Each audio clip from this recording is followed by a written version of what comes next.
நீங்க NCERT line by line highlight பண்ணி படிச்சிட்டு இருந்தீங்கன்னா நீங்க உடனே நிறுத்தி ஆகணும். நீங்க ரொம்ப தப்பா படிச்சிட்டீங்க அர்த்தம். இந்த மாதிரி படிச்சீங்கன்னா உங்களுக்கு எக்ஸாம்ல எதுவுமே ஞாபகம் இருக்காது. உங்களுக்கு கண்டென்ட்டே புரியாது. ஓகேவா? லைன் பை லைன் ஒரு இதுலயும் பச்சை கலர் பெயிண்ட் அடிச்சிட்டு சிவப்பு கலர் பெயிண்ட் அடிச்சிட்டு ஒரு இருக்கும் தேசிய கொடி மாதிரி ஒன்று கலர் கலராக அடிச்சிட்டு இருந்தீங்கன்னா உங்களுக்கு எதுவுமே ஞாபகம் இருக்காது. அப்படி ஹைலைட் பண்ணுறதை ஃபர்ஸ்ட் நிறுத்துங்க. That is not the correct way to study NEET. ஓகேங்களா? நீட்ல NCERT பேசிஸ்ல நீங்க அப்படி படிக்கவே கூடாது. கான்செப்ட் புரிஞ்சு தான் படிக்கணும். ஓகேங்களா? இப்போ நிறைய பேர் வந்து பண்ற தப்பே லைன் பை லைன் படிக்கிறோம் சொல்லி லைன் பை லைன் ஹைலைட் பண்ணி வைக்கிறது. லைன் பை லைன் ஹைலைட் பண்ணி வச்சுட்டு ஒரு லைன் தப்பா படிச்சு எல்லாத்தையும் மறந்து போறது. ஓகேவா? அப்போ எப்படி கரெக்டாக நம்ம படிக்கணும், எப்படிலாம் நம்ம தப்பா படிச்சிட்டு இருந்தோம், அப்படி பண்ணக்கூடாம எப்படி நம்ம கரெக்டாக படிக்கணும் அப்படின்னு இந்த வீடியோவில் பார்க்க போகிறோம். அது நம்ம ஃபர்ஸ்ட் ஸ்டெப்பே பார்க்குறது நீங்கள் ஸ்டாப் ஹைலைட்டிங் லைன்ஸ். ஓகேவா? ஸ்டாப் ஹைலைட்டிங் NCERT ஹைலைட் பண்ணுறது நிறுத்துங்க. ஒரு இதுக்கு ஹைலைட் பண்ணுறது நிறுத்துங்க.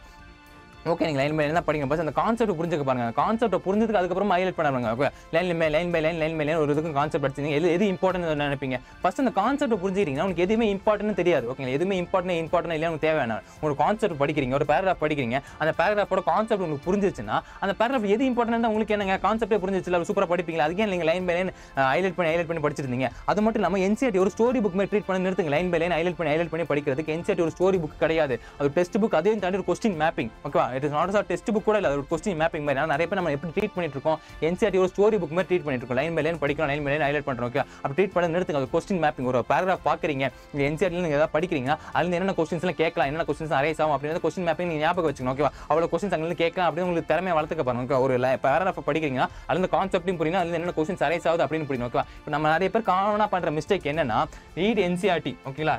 மோஸ்ட் ஆஃப் த அப்படியே ஒரு ஸ்டோரி புக் மாதிரி NCERT ரீட் பண்ணிட்டே இருக்குது. இதுதான் நான் முன்னாடியே சொன்னேன், மிகப்பெரிய ப்ராப்ளம் இதுதான். ஒரு ஸ்டோரி புக் மாதிரி நம்ம லைன் பை லைன் NCERT படிச்சதுனால நமக்கு எதுவுமே ஞாபகம் இருக்க மாட்டேங்குது. ஓகேவா? நீட்ல வந்துட்டு நீங்க என்னென்ன படிச்சீங்க அப்படின்னு கேட்க மாட்டாங்க. உங்களுக்கு என்னென்ன நீங்க ஞாபகம் இருக்கு, என்னென்ன நோட்டீஸ் பண்ணீங்க என்ன அப்படின்னு கேட்பா. ஓகேங்களா? நீங்க என்னென்ன படிச்சீங்க அப்படிலாம் கேட்க மாட்டேன். நீங்க என்னென்ன நோட்டீஸ் பண்ணீங்க, உங்களுக்கு என்ன ஒரு பேராகிராஃப் படிக்கிறீங்க. ஓகே, இந்த சாப்டர் இந்த பேராகிராஃப் படிக்கிறீங்க, அந்த பேராகிராஃப் நீங்க என்ன நோட்டீஸ் பண்ணீங்க தான் கேட்பானே தவிர ஓகே இவரெல்லாம் இங்க படிச்சிருக்காரு அப்படி கேட்டிருக்க மாட்டாங்க. ஓகேங்களா? ஒரு பேராகிராஃப் படிக்கிறீங்க, அந்த பேராகிராஃப் புரியணும். அதாவது புரிஞ்சாதான் உங்களுக்கு என்ன நோட்டிஃபை பண்ணீங்க, அந்த பேராகிராஃப் இது ஒரு மாதிரியா இருக்கு, அப்போ அப்படிதான் நடக்குமா, இது இப்படி கூட நடக்கலாமா, ஒரு இப்படி போய் மூக்க தொட்டிருப்பான், அப்போ நீங்கள் அப்படி போய் மூக்க தொட உங்களுக்கு தெரிஞ்சு வச்சுக்கணும். அப்போ எப்போ தெரியும் உங்களுக்கு கான்செப்ட் புரியும் போது தான் உங்களுக்கு கரெக்டாக தெரிய ஆரம்பிக்கும். ஓகேங்களா? அப்படிலாம் உங்களுக்கு கான்செப்ட் புரியலாம் எதுவுமே தெரிய ஆரம்பிக்காது. ஃபர்ஸ்ட் ஸ்டோரி புக் மாதிரி ரீட் பண்ணி நிறுத்துங்க. நிறைய பேர் பண்ண காமன் மிஸ்டேக் அதுதான். அது மட்டும் இல்லாமல் நம்ம லைன் பை லைன் ரீட் பண்ணுறதோட நீங்கள் என்ன படிக்கிறீங்கன்றதுல என்ன நோட்டிஃபை பண்ணுறீங்கன்றது அர்த்தம். ஓகே, ரொம்ப முக்கியமானது.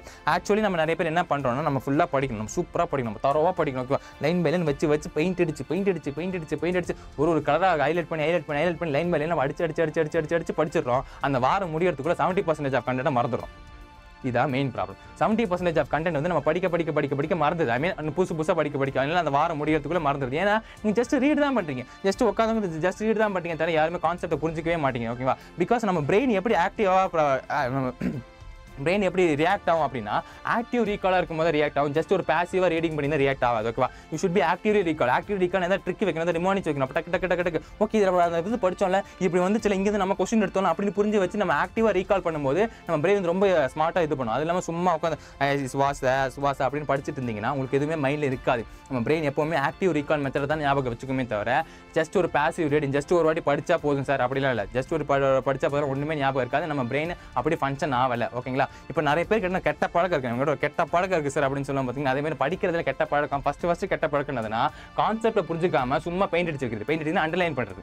அண்டர்லைனிங் எவ்ரிதிங், எதெல்லாம் பார்த்தாலும் அண்டர்லைன், எதை பார்த்தாலும் இம்பார்ட்டன்ஸ் அண்டர்லைன் போட்டு இந்த மாதிரி இம்பார்ட்டன்ட் ரொம்ப இம்பார்ட்டன்ட் தெரியல. கான்செப்ட் புரிஞ்சா உங்களுக்கு என்ன, ஏன் உட்காந்து பெயிண்ட் அடிச்சிருக்கீங்க, ஏன் இம்பார்ட்டன்ட் ரொம்ப இம்பார்ட்டன்ட், ஏன் உட்காந்து பெயிண்ட் அடிச்சிருக்கீங்க, எல்லா லைனையும் பெயிண்ட் அடிக்கிறீங்க. அதுக்கு மேலே எல்லா லைனையும் கான்செப்ட் புரிஞ்சுக்கிட்டீங்கன்னா கான்செப்ட் புரிஞ்சு ஈஸியாக அப்ரோச் பண்ண முடியும். ஒரு விஷயத்தோட கான்செப்ட் நீங்க புரிஞ்சுக்கிட்டீங்கன்னா இப்போ ஃபோட்டோசிந்தசிஸ் எப்படி நடக்குது உங்களுக்கு கான்செப்ட் புரிஞ்சிச்சுன்னா இப்போ ஃபோட்டோசிந்தசிஸ் எது இம்பார்ட்டன்டா இருந்தா கூட உங்களுக்கு கான்செப்ட் ஃபுல்லா தெரியுது. அந்த ப்ராசஸோட எப்படி நடக்குது ஃபுல்லா தெரியும் போது உங்களுக்கு எது இம்பார்ட்டன்டா இருந்தாலும் எப்படி கேள்வி கேட்டாலும் உங்களால ஆன்சர் பண்ண முடியும். அதுக்கப்புறமா reading the line by line without question mapping.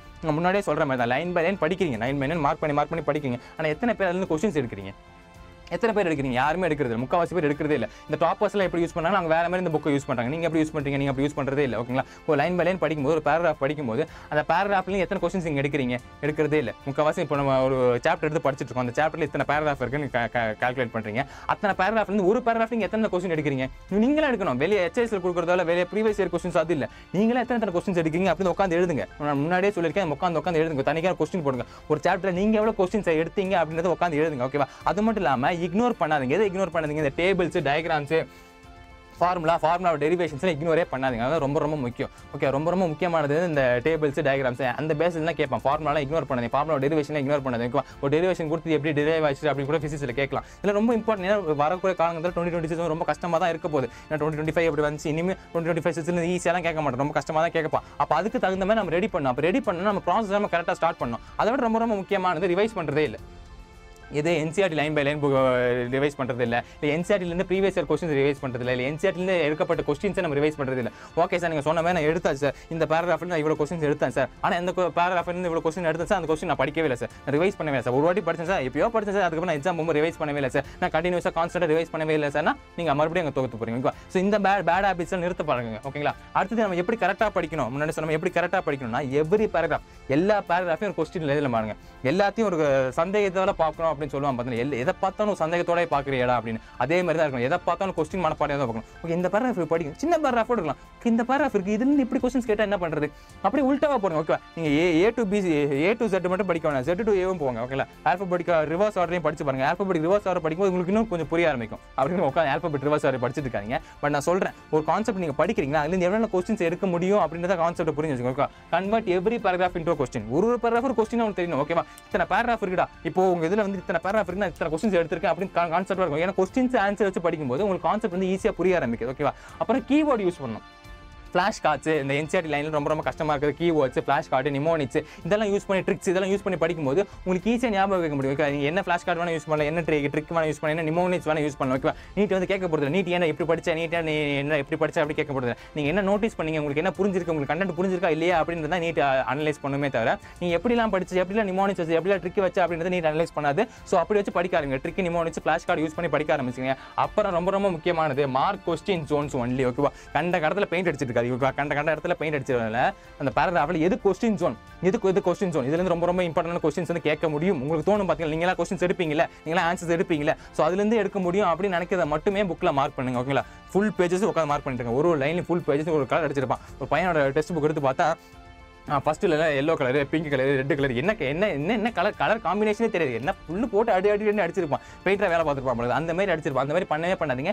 எது கொஸ்டின் ஜோனோ அதை மட்டும் ஹைலைட் பண்ணுங்க. ஹைலைட் பண்றது படிக்கிறதுக்கு. ஓகேவா? ஓகே, இங்கே நான் கொஸ்டின் ஜோன் எடுத்துக்கணும், அதை மட்டும் ஹைலைட் பண்ணி படிக்க ஆரம்பிங்க. ஓகேவா? அப்புறம் ஸ்மார்ட்டான ஸ்ட்ராட்டஜி, ஈஸியான ஸ்ட்ராட்டஜி என்னதுன்னா என்சிஆர்டியை படிக்கிறீங்க. நிறைய பேர் என்ன படிச்சுட்டு ரிவைஸ் பண்றது இல்லை, மேக் கொஸ்டின்ஸ் எடுக்கிறது இல்லை. ஓகேவா? அப்போ நம்ம என்ன பண்ணோம், ஃபர்ஸ்ட் என்சிஆர்டியை படிக்கணும். லைன் பை லைன் படிக்கிறோமா, படிச்சதுக்கு அப்புறம் என்னது லைன் பை லைன் படிச்சதுக்கு அப்புறம் அதில் கொஸ்டின்ஸ் எடுக்கணும், மேக் கொஸ்டின்ஸ் எடுக்கணும். அந்த கொஸ்டின்ஸ் ரிவைஸ் பண்ணிட்டே இருக்கும். ஓகேவா? இதை நீங்கள் மறுபடியும் 3-4 வாட்டி ஒரு நாள் பண்ணிட்டே இருந்தீங்கன்னா உங்களால் கான்செப்ட் ஈஸியாக புரிஞ்சுக்க முடியும். கான்செப்ட் ஈஸியாக புரிஞ்சா உங்களுக்கு என்ன இருக்கும், ஆட்டோமேட்டிக் ரிட்டன்ஷன் கிடைச்சிடும். ஆட்டோமேட்டிக் ரிட்டன்ஷனாலே உங்களுக்கு என்னது கான்செப்ட் கிளாரிட்டி இருக்கும். மறுபடியும் படிக்கிறதுனால உங்களுக்கு ஆட்டோமேட்டிக்காக ரிட்டன்ஷன் கிடைச்சது.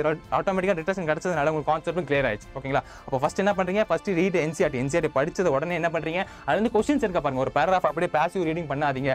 பாசிவ் ரீடிங் மட்டும் பண்ணாதீங்க. ஆக்சுவலி ரீகால் பண்ணுங்க. ஓகே, ஜஸ்ட் படிச்சுட்டு போகாது. ஒரு பேராகிராஃப் படிச்சீங்கன்னா அதுல நீங்க எத்தனை கொஸ்டின் எடுத்தீங்க, நான் இன்னைக்கு இந்த லெசன் படிச்சேன்ப்பா, அப்படியா, அப்ப என்ன எத்தனை கொஸ்டின்ஸ் எடுத்துன்னு உங்களுக்கு கேட்டு பாருங்க. ஓகே, அந்த பேராகிராஃப்ல எத்தனை கொஸ்டின்ஸ் எடுத்தீங்க அப்படின்னு கேட்டு பாருங்க. அது ரிவைஸ் பண்றீங்களா, டெய்லி ரிவைஸ் பண்றீங்க பாருங்க. ஓகேவா? இது மூணு நீங்க பண்ணிட்டே இருந்தீங்கன்னா நீங்க பெரிய சக்சஸ் ஆகலாம். ஓகேவா? டாப்பர்ஸ் இதே புக் தான் யூஸ் பண்றாங்கன்னா, இதே கான்செப்ட் தான் யூஸ் பண்றாங்க. பட் அவங்க எப்படி டாப்பர்ஸா இருக்காங்க, அவங்க அந்த புக்கை வேற மாதிரி பாக்குறாங்க. அவங்க ஜஸ்ட் ஒரு ஸ்டோரி புக் மாதிரி பாக்குறதுல வேற மாதிரி பாக்குறாங்க. அவங்க ஹார்ட் ஒர்க் மட்டும் பண்றதுல ஸ்மார்ட் ஒர்க்கும் சேர்த்து போறாங்க. ஓகேவா? அப்ப நீங்க என்ன டிசைட் பண்ண, ஓகே, நீ ஹார்ட் ஒர்க் மட்டும் பண்ண போறியா, ஸ்மார்ட் ஒர்க் பண்ணாம இருக்க போறியா அப்படின்னு டிசைட் பண்ண. ஓகேங்களா? அப்ப நீங்க ஸ்மார்ட் ஒர்க் பண்ணி பாருங்க, இந்த மாதிரி பண்ணி பாருங்க. ஓகேங்களா? இந்த மாதிரி பண்ணி பார்த்துட்டு உங்களுக்கு ரிசல்ட் வந்துச்சா இல்லையான்னு பாருங்க. ரிசல்ட் வந்துச்சுன்னா கீழே கமெண்ட் லீவ் பண்ணுங்க. ஓகேங்களா? இந்த மாதிரி கண்டென்ட் வேணும்னு நினைச்சீங்கன்னா வேதாந்த நீட் தமிழ் சேனலை சப்ஸ்கிரைப் பண்ணுங்க. Okay, by.